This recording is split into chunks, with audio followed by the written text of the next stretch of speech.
বিসমিল্লাহির রহমানির রহিম। আমি অধ্যাপক বি.এম. নাগিব হোসেন, সংসদীয় আসন 93 নড়াইল একের একজন স্বতন্ত্র প্রার্থী হিসাবে প্রতিদ্বন্দ্বিতা করছি। আমরা দলীয় সহ স্বতন্ত্র মোট 8 জন প্রতিদ্বন্দ্বিতা করছি। অবশ্যই আমাদের উপরে থ্রেট আছে এবং ইতিমধ্যে আমাদের 26 জনের ভিতরে কালিয়া থানায় একটা মামলা দায়ের হয়েছে, আর এটা আপনারা জানেন। এবং তার ভিতরে আমাদের কালিয়া পৌর বিএনপির যে সাধারণ সম্পাদক ইউসুফ এক নম্বর আসামি সহ, রবি ভাই সহ, মাহিন সহ টোটাল 26 জন আসামি। এবং এরা আমাদের যে প্রচারণা এটা আমাদের বিঘ্ন ঘটছে, ব্যাহত হচ্ছে। এবং সেই মামলাটা সম্পর্কে আমি প্রশাসন বা পুলিশ প্রশাসন নিরপেক্ষ কিনা এটা আপনারা, যেহেতু সমাজের দর্পণ, এটা আপনারা বিচার বিশ্লেষণ করবেন এফআইআর নিয়ে। যেহেতু এটা 4 মাস আগের একটা ঘটনা, এটা খুবই দুঃখজনক, বেদনাদায়ক এবং একটা কাল্পনিক কাহিনী সাজিয়ে এটা একটা চাঁদাবাজি মামলা এবং একটা 7-26-এর মামলা দায়ের হয়েছে। তার সাথে কোনো ডকুমেন্টেশন নেই, কারণ ওখানে 26-এর কোনো এমসি নেই এবং চাঁদাবাজিরও কোনোভাবে, এটা আপনার হাস্যকর ব্যাপার। এইরকম একটা সময় এবং আমরা চাই যে প্রশাসন নিরপেক্ষ থাকুক। এখনই কোনো মন্তব্য করতে চাচ্ছি না, এটা আপনাদের উপর ছেড়ে দিলাম।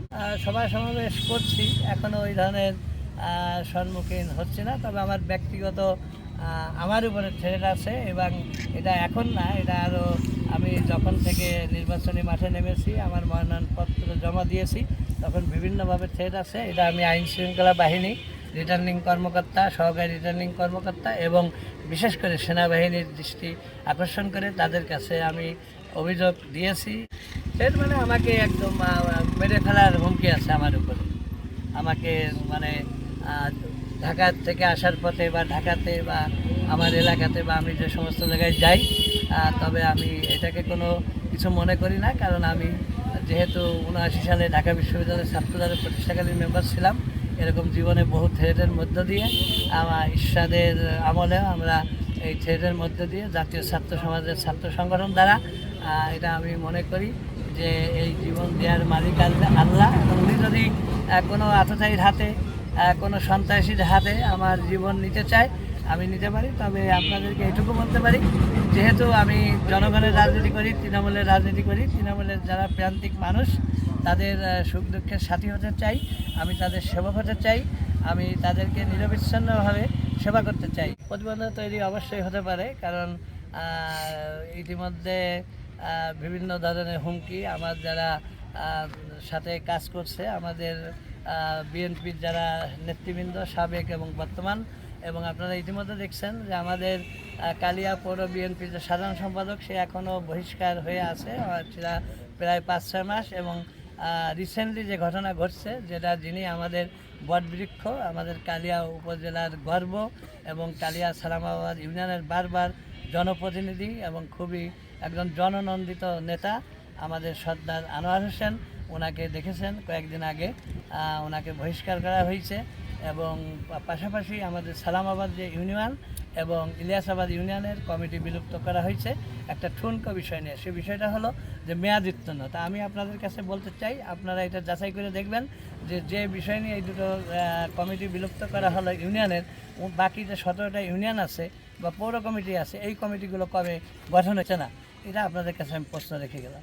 আমি আশাবাদী এই কারণেই যে 73 সাল থেকে আমাদের জাতীয় সংসদের যাত্রা শুরু এবং এ পর্যন্ত যতগুলো নির্বাচন হয়েছে, আমি মনে করি যে যাই বলুক বা যে যাই আমরা প্রার্থীরা মনে করি এবারকারের মতো সুষ্ঠু নির্বাচন বাংলাদেশের ইতিহাসে হবে বলে আমার বোধহয় জানা। থানায় অভিযোগ দায়ের করতেই পারে, কিন্তু নিয়ম হলো যে কোনো মামলা, একটা হত্যা মামলাও যদি হয়, সেক্ষেত্রে দেখা যাবে যে এটা তদন্তপূর্বক এটাকে আমলে নিতে হবে। কিন্তু দেখা গেছে উনি এটা তদন্ত না করে ওটা আমলে নিয়ে নিয়েছে। এবং আমার প্রয়াত ভাই বি.এম. বাকির হোসেন, আপনারা জানেন 78 সালের 1 সেপ্টেম্বর ওনার সাথে থেকে আমি 27 নম্বরে আমাদের বিএনপির কেন্দ্রীয় কার্যালয় ছিল, আমাদের আদর্শিক পিতা শহীদ রাষ্ট্রপতি জিয়া রহমানের হাত থেকে উনি সদস্যপদ সংগ্রহ করে এই দলে যোগদান করেন। এবং বিভিন্ন সময় উনি 11 বছর বাংলাদেশের ইতিহাসে 2010 সালের 7ই জানুয়ারি পর্যন্ত বাংলাদেশের ইতিহাসে রাজনৈতিক কারণে কোনো নেতা, একজন নেতা আপনারা দেখাতে পারবেন না যে 11 বছর কারাগারে ছিলেন। সেটা বাকির হোসেন তার ভিতরে ব্যতিক্রম একজন মানুষ, এবং সর্বশেষ উনি 2010 সালের 7ই জানুয়ারি একটা অস্বাভাবিক মৃত্যুর মধ্য দিয়ে গেছে। সেই হত্যার রহস্য এখনও উদ্ঘাটিত হয়নি। আমি সেটা বের করার আইন শৃঙ্খলা বাহিনীর মাধ্যমে আইন আদালতের মাধ্যমে এটাকে চেষ্টা করছি। তা দল বিরূপ করছে, এই কারণেই বলি যে বাংলাদেশে যদি বাকির হোসেনের পরিবার, যদি আমি ব্যক্তিগতভাবে আমার কথা বলি, আমরা যদি বিএনপির পরিবার নয়, তো বাংলাদেশে কোনো বিএনপি পরিবার আছে বলে আমি মনে করি না। কারণ এটা আপনারা নিজেই বলবেন যে আমরা, কারণ যাকে নমিনেশন দিয়েছেন উনি 1996 সালে আমাদের স্বেচ্ছাসেবক দল নড়াইলের একজন সদস্য হিসাবে ওনার আগমন, এবং সেই থেকে উনি আছে। ওনার সম্পর্কে আপনারা দেখেছেন যে এই দীর্ঘ 15 বছরে ওনার বিরুদ্ধে আপনারা একটা মামলা দেখাতে পারবেন কিনা আমি জানি না। বাংলাদেশের কোনো সভাপতি, জেলার সভাপতি একদিন জেল খেটেছে কিনা রাজনৈতিক কারণে, এটা বোধহয় পাবেন না। উনি তার ব্যতিক্রম, এবং উনি ওই সময় কার সাথে চলেছেন, আমলিগ কার আপনার যে লোটাস কামাল সহ যাদের সাথে ওনার পদচারণা ছিল, যাদের সান্নিধ্যে উনি থেকেছেন, এবং এক সময় আপনারাই নিউজ করেছিলেন যে নড়াইল জেলা বিএনপি অফিস এখন মাকড়সার জালে আবদ্ধ। আপনারা এই নিউজটা কিন্তু আপনারাই করেছিলেন। তাহলে এখন এরকম একটা পরিস্থিতিতে তাকে ইতিমধ্যে 3বার নমিনেশন দিয়েছে, এবং একবার উনি স্বতন্ত্র করেছেন। এখন আমরা দল করি, একটা মানুষকে তো বারবার দেওয়াটা সমীচীন কিনা এটা আপনারা বিচার বিশ্লেষণ করবেন। আমি মনে করি দল আমার প্রতি সুবিচার করে নাই, এবং অত্যন্ত দুঃখের বিষয় এই আরেকটা বলি যে বাকির হোসেন এই দক্ষিণবঙ্গে আমাদের খুলনা বিভাগে প্রথম জেল হত্যার শিকার হয়। বাংলাদেশে তখন জেল হত্যার শিকার কেউ হয় নাই 2010 সালের 7ই জানুয়ারি। অথচ দেখেন আমাদের চেয়ারম্যান মহোদয় এই যে অনুষ্ঠানগুলো করছেন, এবং উনি বাকির হোসেনকে খুব ভালো করেই চিনেন, কাছের থেকে চিনেন, একসাথেই থেকেছেন। অথচ আজকে বাকির হোসেনের পরিবারকে সেই গুম খুমের পরিবারের ভোটের অন্তর্ভুক্ত করা হয় না, কোনো মিটিংয়ে দাওয়াত করা হয় না। আমার বন্ধু নাসিরউদ্দিন পিন্টুর পরিবারকে দাওয়াত করা হয় না, চৌধুরী আলম ভাই যিনি এখনও গুম হয়ে আছে তার পরিবারকে দাওয়াত করতে। আমরা মনে করি এটা আমরা বৈষম্যের শিকার, আমরা এটা সুবিচার চাই, এবং আমরা এটা আমাদের চেয়ারম্যান মহোদয়ের সব বিএনপির হাইকমান্ডের দৃষ্টি আকর্ষণ। আমার নড়াইল একবাসীর যে জনগণ, যারা ভোটের অহংকার, যারা প্রান্তিক মানুষ, তারাই বিচার বিশ্লেষণ করবে কোনটা সত্য কোনটা মিথ্যা। যেহেতু আমরা ন্যায়ের পথে আছি, সত্যর পথে আছি, আমরা আল্লাহকে বিশ্বাস করি। আল্লাহই সব কিছুর মালিক, উনি সব কিছুর সমাধান দেবেন। এবং আমাকে দল থেকে অনেক লোভনীয় অনেক কিছু দিয়েছিল। আমি বলেছি যে না, আমায় আল্লাহর পরে আমার এলাকার জনগণ হলো মালিক।